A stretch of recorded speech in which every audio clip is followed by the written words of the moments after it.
Hey, what's up, y'all? So guess what? It's this scripture that I'm gonna read to y'all for all them naysayers who be, questioning God, talking about he ain't real, or talking about the Big Bang created everything and we are our own God and all of that. I got some. Oh, or like I said, those who just be questioning God about different stuff or spreading stuff. Guess what God replied to you is?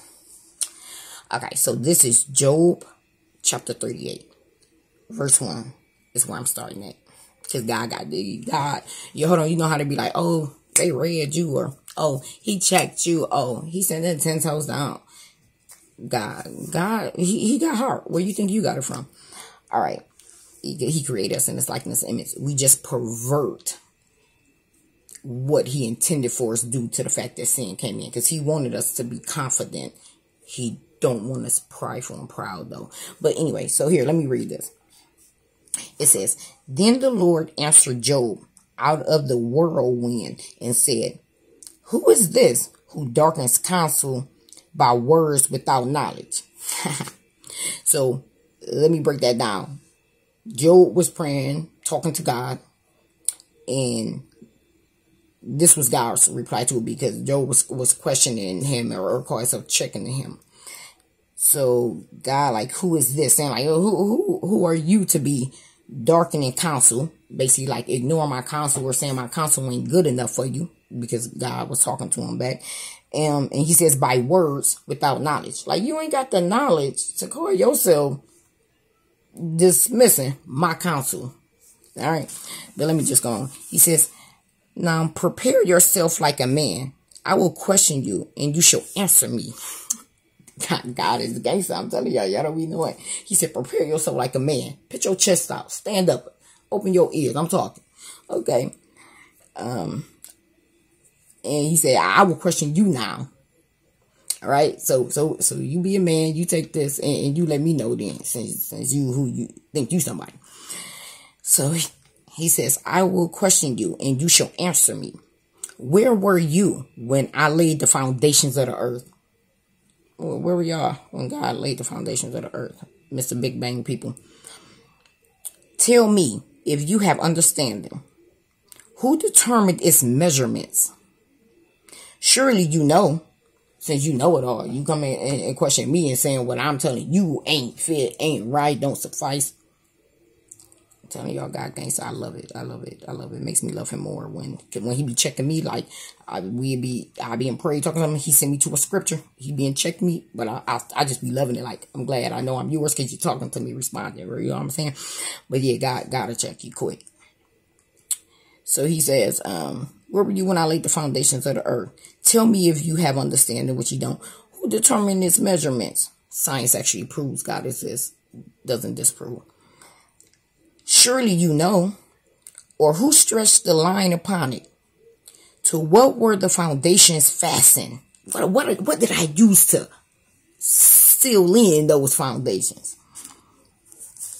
Or who laid its cornerstone? When the morning stars sang together and all the sons of God shouted for joy? Or who shut in the sea with doors when it burst forth and issued from the womb? When I made the clouds its garment. See, he made the clouds the garment of the waters. Right? Ain't that what he said? Yeah, the sea. Yep. So yeah, the waters. In thick darkness its swaddling hand. When I fixed my limit for you and set bars and doors, when I said, this far you may come, but no farther. Talking about the sea, the water. Then do y'all know that it's like you can actually see the dividing line through the sea that distinguishes certain type of seas water from salt water to fresh water and stuff like that. So this is what he getting into and talking about. Like, I did that, fam. Where was you at? Did you help me out? Did you do? I'm God. I'm God alone. And here your proud waves must stop. Have you commanded the morning since your days began? And caused the dawn to know its place? He said, the dawn know its place because of me. I'm the one who command the morning to come, the stars to shine. That it might take hold of the ends of the earth, and the wicked be shaken out of it. It takes on form like day under a seal, and stands out like a garment. From the wicked there, light is withheld, and the upraised arm is broken. Have you entered the springs of the sea, or have you walked in search of the death? Have the gates of death been revealed to you? Or have you seen the doors of the shadow of death? Have you comprehended the breadth of the earth? Where's that breadth of the earth? Tell me if you know all this. But he ain't even stopped there. But that was enough. That was enough for me. Yeah, you right. I don't know nothing. You did all that. Where's the way to the dwelling of light and darkness? Where is its place?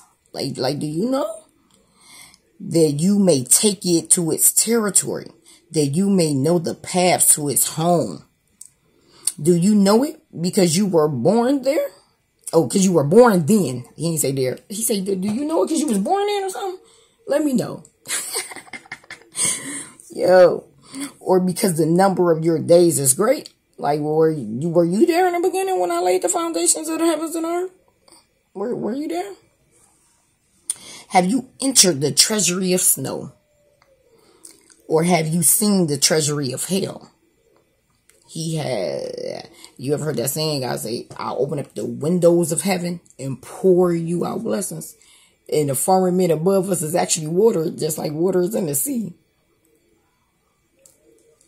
So he literally opens heavens and pours out blood. But anyway, let me continue. Let me stop. Okay.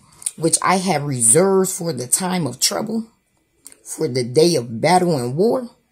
He letting you know, for the day of trouble, battle and war. He opening up that treasury of hell that's coming down. That's what that sounds like to me.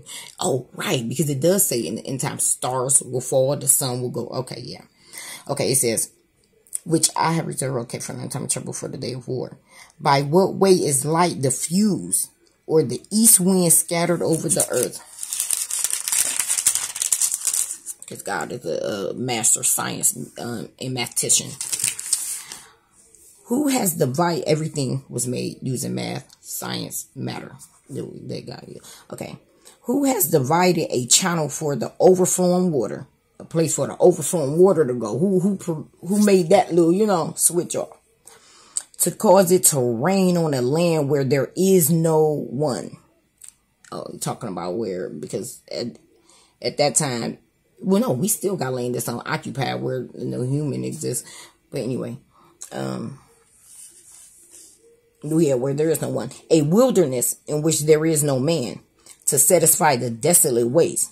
He said, I'm still taking care of my earth where mankind ain't even at. I'm doing stuff that you ain't even privy to. You don't even know it happened and exists. You know what I'm saying? Has the rain a father? Oh, I skipped. Sorry, I skipped the part. To satisfy the desolate waste and cause to spring forth the growth of tender grass. Has the rain a father? Or who has begotten the drops of dew? From whose womb comes the ice? In the frost of heaven, who gives it birth? The frost of heaven, which gives it birth. Okay. The waters harden like stone, and the surface of the deep is frozen. Can you bind the cluster of the... Okay, I can't. Let me try and pronounce this word. Okay, here we go. Pleiades. Or loose the belt of Orion. Can you bring out Mazaroth in its season? Right? Say, well, what can you make grow? What? Or can you guide the great bear with its cubs? Do you know the ordinances of the heavens? Can you set their dominion over the earth? No, we can't. No, we can't. Can you lift up? Because God ain't done. He like, I got questions for you. Let's see. How many can you answer? Why you call yourself checking me and telling me what you know or what da da da da? Like you God. Okay. This is a great scripture. This is a great way for God to use to put us in check, right? Can you lift up your voice to the clouds that an abundance of water may cover you? Can you send out lightnings that they may go and say to you, here we are? Who has put wisdom in the mind? God, you did. You saw you. Or who has given understanding to the heart? God is the one who says He gives us understanding. He said, ask for wisdom and He will give it to us freely. He said it's more precious than rubies and stone. And He said, with all thy getting of wisdom and knowledge, also gain understanding. Ask for understanding. It is God who giveth wisdom, knowledge, and understanding. Satan wanted to talk Eve and Adam into trying to gain wisdom and knowledge outside of what God had given them, that they were not supposed to, so pride could be ego, could be as God Himself. When He had already made us in His likeness and image, there was no need for them to do that. But anyway, who can number the clouds by wisdom? Only God can number the clouds by wisdom. Only He. Or who can pour out the bottles of heaven? When the dust hardens in clumps and the clods cling together, can you hunt the prey for the lion or satisfy the appetite of the young lions? When they crouch in their dens or lurk in their lairs to lie in wait, who provides food for the raven when its young ones cry to God and wander about for lack of food? Do you know the time when the wild mountain goats bear young? Or can you mark when the deer gives birth? Can you number the months that they fulfill? Or do you know the time when they bear young? They bow down. They bring forth their young. They deliver their offspring. Their young ones are healthy. They grow strong with grain. They depart and do not return to them. Who set the wild donkey free? Who loosed the bonds of the onager? I don't know what type of animal that is. Whose home I have made the wilderness. Right, God said, I'm the one who made the homes for the animals. I'm the one who set in motion their reproductive cycles and their appetites and how they hunt, what they eat. I'm the one who feed and clothe the animals. That's what He's saying. Because He also got scripture said, I feed and clothe the animals. How much more do you think I would do for you with you being one of mine, being my child? And you got a scripture say, parents will give great gifts. How much greater will the gifts from me, your God, be? But anyway, who said, okay, I already read that part. Whose home He made in the wilderness, and the barren land is His dwelling. He scorns the torment of the city. He does not heed the shouts of the driver. Okay, we're going to something else. Can you bind the wild ox in the furrow with ropes? Will the wild ox be willing to serve you? Or will he plow the villages behind you? Will you trust him because his strength is great? Or will you leave your labor to him? Will you trust him to bring home your grain and gather it to your threshing floor? And yeah, but anyway, so because I went into chapter 39 now. That was part of what I was reading. But God just goes through asking him certain questions about everything to make a point to him, to let him know, this was all me, buddy.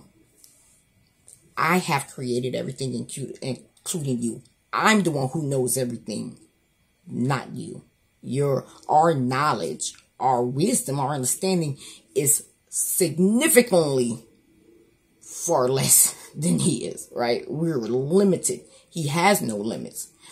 And he created everything. So this goes more into not just questioning God about what he has done or did do, what he can do or can't do and stuff like that. It goes into knowing that he is your creator. Who better to go to for answers than the one who created you and created everything, right? If you buy something goes wrong with it, or you want to know how to use it, you go to the manufacturer, right? You go to the manufacturer. So God is the manufacturer of this earth, everything in it, in us. He's the one with the answers, not us. So when we go to him and he instructs us or tell us, it's wise and best to listen to him, because he knows and sees everything that's going on physically as well as spiritually. So sometimes we be getting beside ourselves, questioning God about things, or like I say, not having faith in him, wanting to put trust in something like a Big Bang, like it could do all this miraculous, brilliant stuff. You know what I'm saying? I look at the human alone. Like, to me, just looking in the mirror should tell you there's a God. Like, people think too little of themselves. Because when I think of a human and how he functioned as a 3-part being, such as himself, and then just the levels of reproduction, our bodies to heal itself, how our minds were, like, there's so much intricate detailing in just a human being alone, to think that we evolved from something else, when that's just like ridiculous. There's no evidence, and science does not even back that up. And it'd be crazy to me that, like, even those who say, oh, well, I'm going to rely on science and I believe science, when it's like, science had to come from somewhere, and science will point you to a God. Because if 2 molecules just banging together created all of this spectacular, impeccable stuff, the cycles of Earth, of human mankind, the different types of animals, the ecosystem, like all this beauty and brilliance that takes such intricate detailing, such creativity, such brilliance of the mind and stuff, and you think 2 molecules just banged out of thin air and did all that? It's ridiculous. Plus, if that was the case, then they would still be banging, creating stuff. We would be seeing right before our eyes here every night a big bang, a bang of some molecules in a small little universe, big like that should tell you something.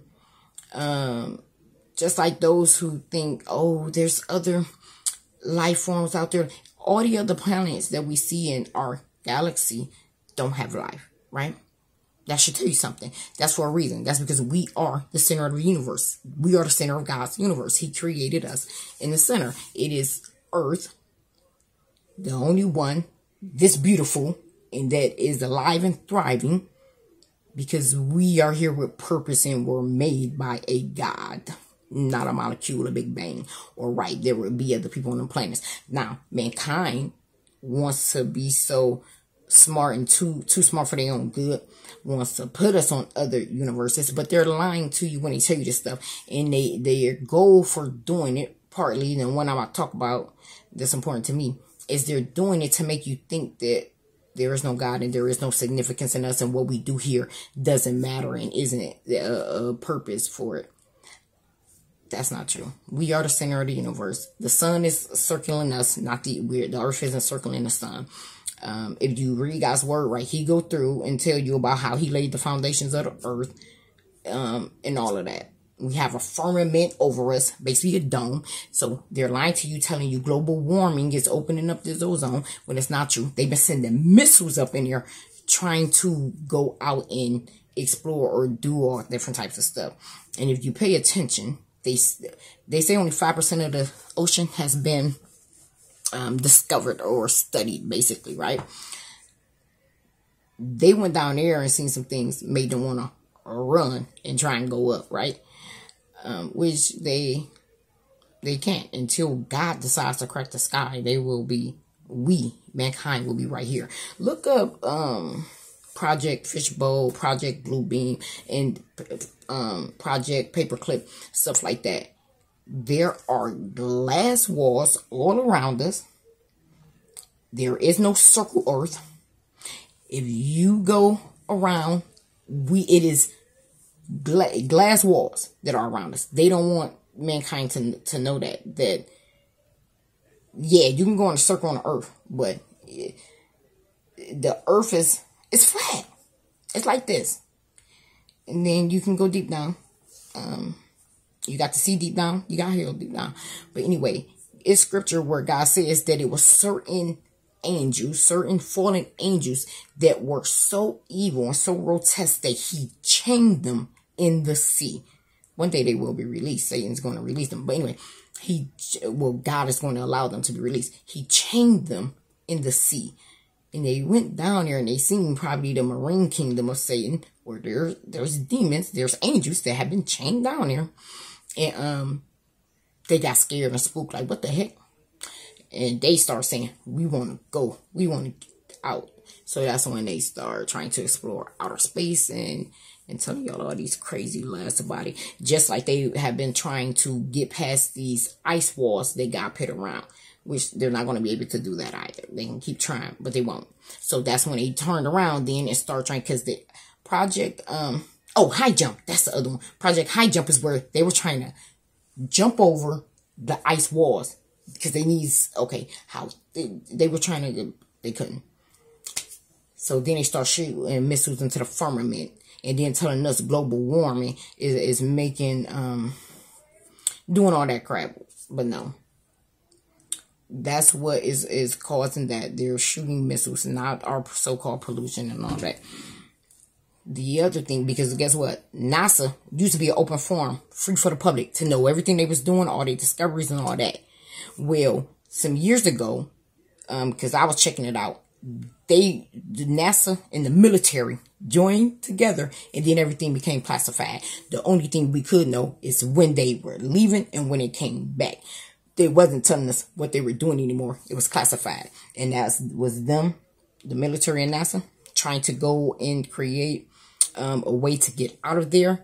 And they want to go and try and build on other places. But anyway, that's what's going on. I also think partly why they want to get out is because they think they will be able to escape the apocalypse, in the end time war at the end. They think they're going to be able to escape it if they go to another planet. But you can't run or hide from God, no matter how hard you try. The other thing is, because y'all remember some other ones in Trump, they all talking about they want to make outer space armies and stuff like that. Because a real war, where we in a spiritual war now, but it's going to be a physical war of good and evil, of God's kingdom. That's why God has sons in scripture where he talk about an army. You're a warrior in his army, because we are being attacked and fighting every day spiritually anyway. Well, unless we're trying to fight back the satanic attacks against us and fight our flesh that's trying to send us straight to hell. But anyway, no, there's going to be an actual physical war of those who chose to serve God and those who chose to serve Satan. And Satan got his own. You heard Kanye say that, son? He said Satan trying to build an army. He ain't trying to. He has, and he is. He's trying to grow it bigger, larger. But he gonna fail, and he know that. That's the other sad thing. For these people who so deceived and choosing to serve Satan and follow Satan, Satan knows he's failing and that his time is up. He's just messing with God's creation to try and get a jab in and steal from God, steal us, since we were so important to God. What do you attack? If you can't be, if you try to fight someone, they beat the crap out of you, but you so evil and hateful that you I gotta find something. What you gonna do? You gonna be manipulative and be like, oh, I'm about to go in, holler, I know these your people. I'm attacking them. I'm going to attack them then. I'm going to try and take them and get them to turn on you. You got what I'm saying? So Satan, no, he's not winning. But he don't care. He's still sending these poor people. Well, I can't call them poor, because some of them might know very well who they're serving and the destruction and evil. Right, of course, a lot of them know. But no, Satan about to send them right to hell with him, and he's laughing all about it. Okay, but anyway, so that's what's going on. I just wanted to share this scripture of Job 38, where Job was having a conversation with God, and God had to check him and put him in place to let him know, look, I'm God. You know nothing compared to me, and you're not capable of what I'm capable of. I and me alone sit on the throne of heaven, and it's the creator of the heavens and earth and all that dwell within them. So, no, you trust my word when I'm telling you. Trust my counsel that I give you. Trust and have faith in me. I have your best interests at heart. It's the scripture where God says, my thoughts of you are good, not of evil. I have a desire of an expected end for you. And that's to be in heaven. The other scripture says, I wish that none shall perish, but my people perish for a lack of knowledge. And the knowledge he wants us to get is from him, his wisdom and knowledge, not the world's, not false doctrine, not these voices in the other people, right? And doctrines of devils. That is all false knowledge. And they telling you that, oh, you can get knowledge in yourself, knowledge of the universe, knowledge in this. They're trying to, Satan is crafty in how he do it. He's using the same trick he used on Eve. He constantly repeats and uses on us. The same thing that made him fall, he constantly tries to incite in us for us to fall. Just know that. So, if you are seeking knowledge, seek God's knowledge. His word. Yes, scripture where he said, yes, I will make my mysteries known to you. I will let you know how I created the earth. How I formed everything. See God's knowledge, not the world's knowledge. Not knowledge of in yourself and myself, the universe stuff. It's witchcraft, number one. It's rebellion against God. First off, the first step of witchcraft is rebellion, because you are now rebelling against God to say, I am going to go and try and find knowledge and power and riches and whatever outside of you. I'm going to be my own God. I want to be God in place of you. Same thing that made Satan fall. Pride. But anyway, tell me what y'all think about God's clap back to Job. And yeah, just what you think about this and who created everything. Thanks for watching.